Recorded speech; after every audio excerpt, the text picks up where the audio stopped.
Muy buenos días, bienvenidos y bienvenidas de nuevo al canal de DeepGrow22. Lo primero que quiero hacer hoy es daros las gracias y felicitarnos, en plural, a todos por llegar a la cifra de 4.000 suscriptores. Sé que para el mundo de YouTube esto no es nada, pero a mí me hace mucha ilusión ver que cada vez hay más gente interesada en lo que cuento.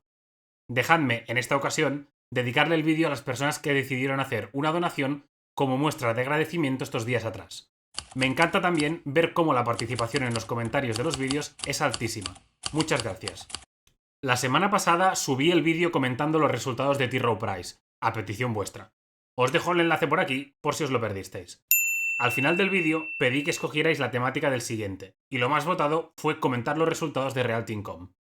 Antes de ir con esto, breve repaso a lo más relevante de la semana que cerramos. El pistoletazo de salida lo dieron, entre otras, PayPal y Tyson Foods, dos empresas que no sigo mucho, pero que fueron completamente destruidas por el mercado, que las hizo caer un 18 y un 10% respectivamente en los últimos 5 días.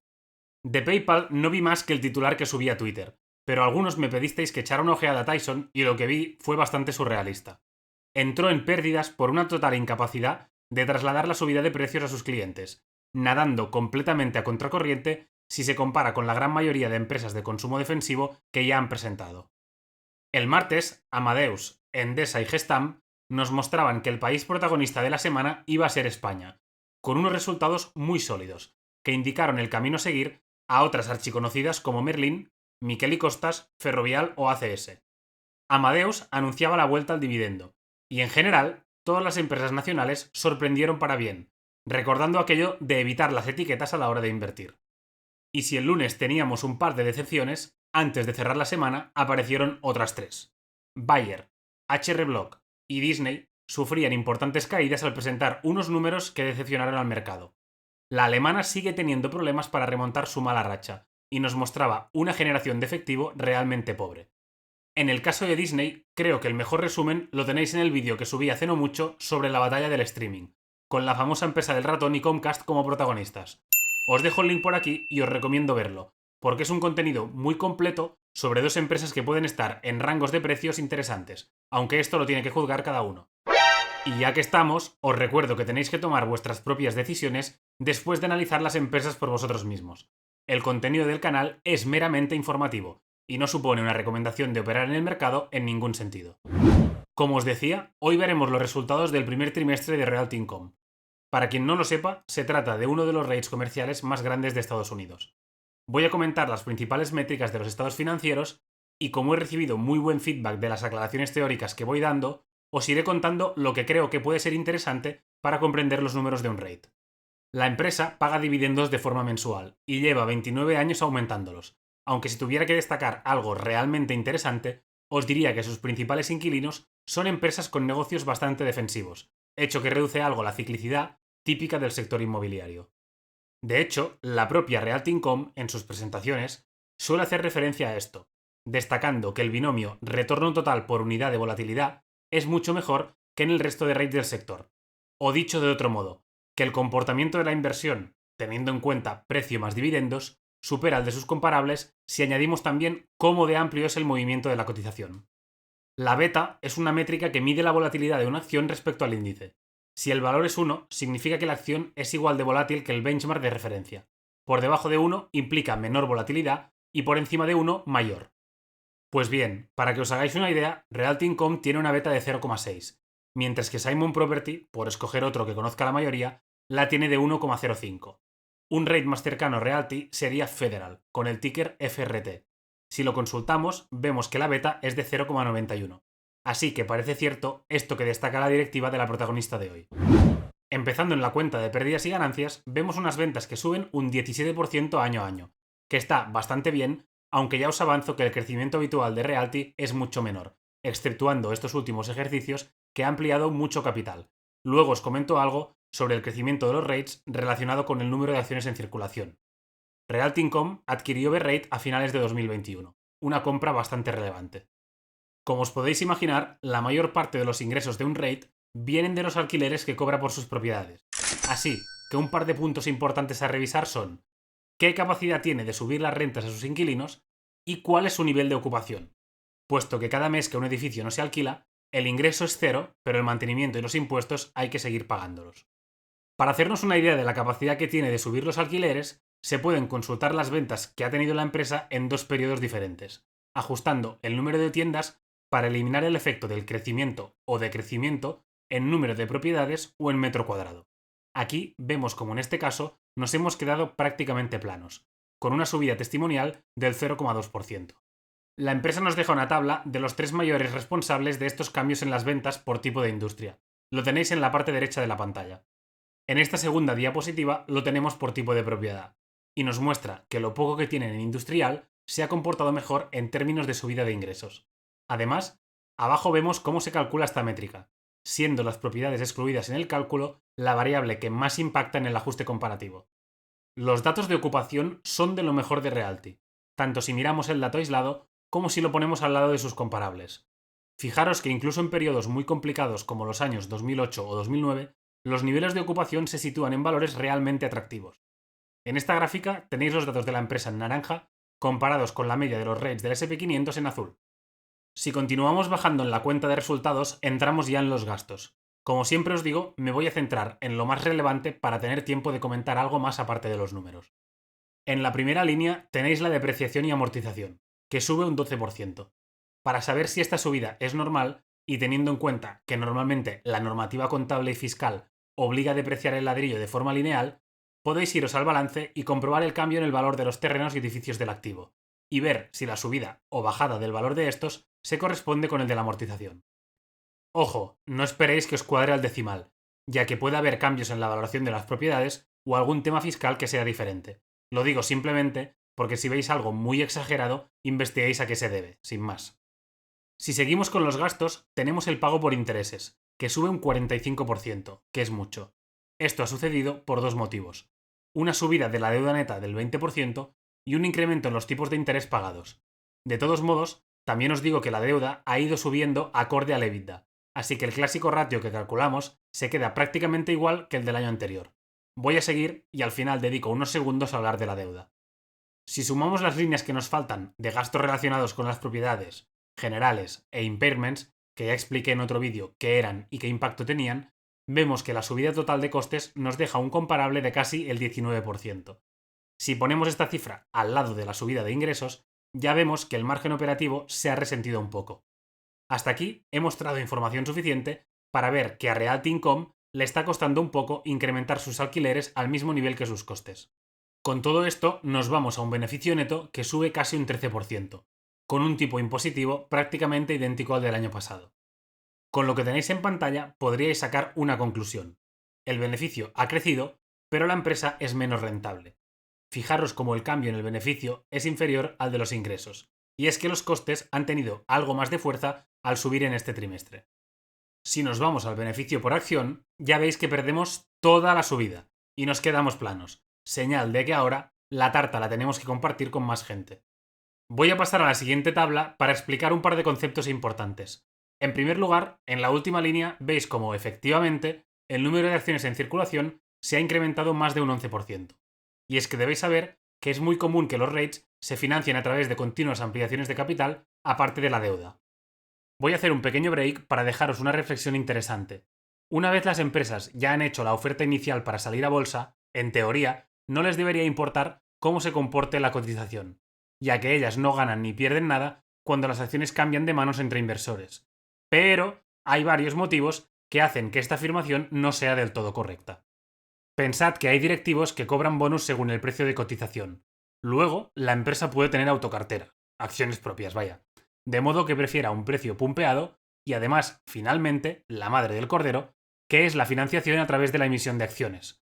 Si una sociedad necesita más dinero y no puede o quiere acudir al banco, puede ampliar capital para que entren nuevos socios que pongan pasta. Si esto ocurre, interesa que las acciones estén lo más arriba posible, ya que así, con menos acciones emitidas, se llega al capital necesario para acometer las nuevas inversiones. Me explico con un ejemplo. Si necesitamos $100 de capital y la cotización está a $10, tendremos que emitir 10 acciones para conseguirlos. Pero si la acción sube a $20, ahora con emitir 5 títulos nos bastaría. Y esto es algo bueno para los propietarios actuales porque se diluyen menos. Y son los nuevos los que tienen que pagar más caros los activos que ya posee la empresa. Así pues, en los REITs, que suelen usar mucho esta fórmula, una cotización alta les permite incrementar sus inversiones sin desgastar tanto las participaciones de los accionistas. Y cuento esto porque normalmente la calidad y el buen desempeño de Realty Income la hacen cotizar con cierta prima versus sus pares, y esto le permite tener más carbón para seguir alimentando el fuego de las inversiones. Si lo pensáis, en cierto modo, es como un círculo virtuoso, ya que al disponer de más capital para invertir, puede crecer más y comprar mejores propiedades, que a su vez harán que la cotización suba, ya que más inversores querrán formar parte del proyecto. Todo esto que os acabo de contar es un ejercicio teórico, pero que en ocasiones se acerca mucho a la realidad de los negocios, y es algo que debemos tener en cuenta. Igual que cuando pedimos a la directiva que tenga buen ojo recomprando acciones en mínimos, aquí nos gustaría que fueran buenos y emitieran las nuevas lo más cerca de máximos que puedan. Así las nuevas inversiones salen más baratas. Y volviendo a donde nos habíamos quedado, voy a explicar otro concepto antes de cerrar los números presentados por Realty. Igual como en una empresa no REIT siempre os cuento cómo ha evolucionado el flujo de caja para no quedarnos en la simplicidad del beneficio contable, en este tipo de empresas tenemos que mirar los FFO. ¿Y qué es el FFO? Pues básicamente es la métrica que nos indica cuánto dinero le queda a la empresa para, entre otros, pagar dividendo, una vez satisfechos los gastos del periodo. Y siendo más puristas, definimos los FFO como el beneficio neto sumándole las depreciaciones y amortizaciones, que ya sabéis que no es dinero real que salga de la caja, y restando beneficios extra por ventas de edificios con ganancias o sumando pérdidas por lo mismo. Es decir, se trata de coger el beneficio neto y quitarle tanto la depreciación de los activos como los flujos que provienen del trading de propiedades, que es algo que no se va a repetir en el futuro. Esto nos deja la cifra que realmente genera un REIT con su actividad ordinaria y que sirve para hacer nuevas inversiones o repartir dividendo, entre otros. Como veis en pantalla, se hacen los ajustes típicos de unos flujos de caja. Compensamos depreciación y amortización, impairments y quitamos algún extraordinario para situarnos en unos FFO por acción de $1,03, un 2% superiores a los del año pasado. Para no alargar tanto las explicaciones, os cuento simplemente que en los rates también se calculan cifras de FFO ajustadas, que en este caso nos llevan a un resultado de $0,98 por acción, idénticos a los del año pasado. Nos quedamos con esta cifra que nos servirá después para calcular la sostenibilidad del dividendo, la valoración actual y estimar un posible punto de entrada interesante. Y en vez de irme al balance, que pocos cambios nos mostrará respecto al cierre de 2022, voy a dejar los estados financieros aquí para comentar varios puntos más relevantes en mi opinión. Lo primero que os voy a enseñar es esta imagen resumen. Fijaros en algo obvio, pero que a veces se olvida. El crecimiento del dividendo, a largo plazo, termina siguiendo al AFO, y es que el dinero no crece en los árboles. Si no se genera, no se puede repartir, así de fácil. En esta otra, veis como Realty sale bastante bien parada en términos de ocupación y rating crediticio cuando la comparamos con sus pares, aspecto que le permite acceder a financiación en mejores condiciones. Usaré esta imagen como introducción a lo que comentaba antes de lo estables que son sus principales clientes. Fijaros cómo, aparte de tener muy repartidas las ventas, sus inquilinos son negocios con flujo de efectivo muy predecibles, con un componente altamente defensivo.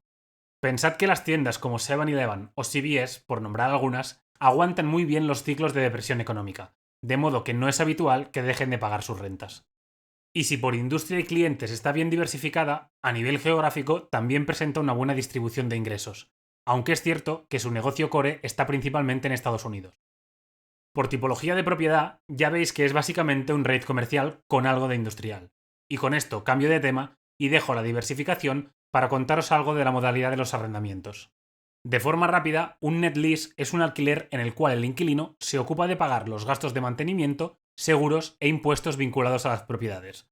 En otra ocasión, hablaremos de las diferencias entre doble net lease, triple N, etc. Aquí sencillamente vemos que Realty Income tiene mucha calidad si cogemos métricas como la duración de los alquileres, los márgenes, la volatilidad de los ingresos por sus rentas o las posibilidades de crecimiento. La presentación es muy extensa y nos cuenta muchas cosas interesantes. Os animo a profundizar si estáis interesados en la compañía. Me gusta que pongan el foco en los activos europeos, ya que esto ayudaría a bajar un poco la dependencia del mercado americano. Finalmente, os hago un breve comentario sobre la deuda. Aunque, como os decía, se ha incrementado un poco, el ratio deuda neta EBITDA sigue sobre 5 veces y media, que sería más o menos lo que yo diría que marca un poco el punto de tranquilidad en esta clase de empresas. Si el REIT tiene activos de calidad, como sucede en el caso de Realty Income, todo lo que sea por debajo de las 6 veces lo podríamos considerar normal, valorando este parámetro junto a otros como la calidad de la deuda, el calendario, el valor de sus propiedades, la seguridad de los ingresos, etcétera, etcétera. Realty tiene un 90% de la deuda a tipo fijo, y aunque está bien en los tiempos actuales, no olvidemos que se tiene que ir renovando igualmente, así que las subidas de tipos le afectan bastante, motivo por el cual la mayor parte de la industria está sufriendo mucho en los mercados de renta variable. La vida media de los pasivos de la empresa es de unos 6 años aproximadamente, y tiene un calendario bastante bien escalonado. Termino el apartado de la deuda explicándoos que los covenants son requerimientos que el prestamista exige para asegurarse el cobre de su crédito. En un futuro vídeo os cuento con más detalles qué son y qué implican no cumplirlos, que ya os avanzo que es muy malo para la empresa y los accionistas. Aquí simplemente os dejo la imagen para que veáis que Realty Income cumple de sobras las condiciones que le exigen sus acreedores. Así que por ahora, nada de qué preocuparse, aunque en los rates siempre hay que seguir de cerca los parámetros relacionados con el endeudamiento. Y hasta aquí la revisión de algunos de los titulares y números de la presentación. Veamos rápidamente la sostenibilidad del dividendo y la valoración antes de cerrar. Sobre el dividendo, en esta ocasión me ahorro hacer los cálculos y es que la empresa nos cuenta que el payout sobre AFO lo tenemos en algo menos del 77%. Con lo que os he contado cuando he explicado qué eran los FFO, os podéis imaginar que el beneficio contable no nos sirve para determinar si el payout es sostenible o no, así que nos quedamos con el AFO. Aunque ha subido un poco respecto al año pasado, un 77% está todavía dentro del rango que nos da tranquilidad para un REIT como este. Hasta que no nos vayamos a cifras del 85 o 90%, podemos considerar que el dividendo está bien cubierto. Y enlazo el dividendo para irnos a la valoración. La media de rentabilidad por dividendo inicial de 5 años de Realty está sobre el 4,30% aproximadamente, y ahora mismo nos da casi un 5%. Así que por esta parte, podríamos considerar que la empresa está infravalorada. En términos de múltiplo, suele cotizar a unas 18 veces AFO, y ahora mismo lo hace sobre las 15 veces y media si tomamos el guidance que nos da la empresa para 2023. Así pues, el mercado nos la ofrece sobre un 14% por debajo de lo que normalmente los inversores están dispuestos a pagar por ella. Yo sería algo más conservador y lejos de ver este 14% y lanzarme a comprar, intentaría pensar que, aparte de exigir siempre un margen de seguridad a nuestras compras, es probable que a causa de las subidas de tipos, quizás sea justo asignarle ahora un múltiplo algo menor. Dicho esto, y volviendo a recordar la importancia de que cada inversor debe tomar sus decisiones sin dejarse influir por otros, a mí me parece que el precio actual de Realty Income es correcto dada su calidad y más que demostrada buena gestión del capital, añadiendo además que su estructura financiera no plantea problemas a corto plazo. Para alguien que quisiera abrir posición, no vería mal empezar a plantearse compras sobre estos precios, sin saber obviamente dónde puede estar el suelo de la cotización. La semana que empezamos nos traerá nuevos resultados, aunque ahora ya vamos bajando el nivel de intensidad. Podéis dejarme en comentarios vuestras preferencias de cara a futuro contenido y os recuerdo que a medida que aflojen las presentaciones voy a subir vídeos de otras temáticas como temas fiscales, formación, noticias o similares, siempre relacionado con las finanzas y los mercados. Espero que el vídeo os haya resultado útil y os recuerdo que la mejor forma de apoyar el canal es dejando un like, suscribiéndoos y compartiendo lo que voy subiendo con más inversores e inversoras. Un abrazo enorme y nos vemos pronto por aquí.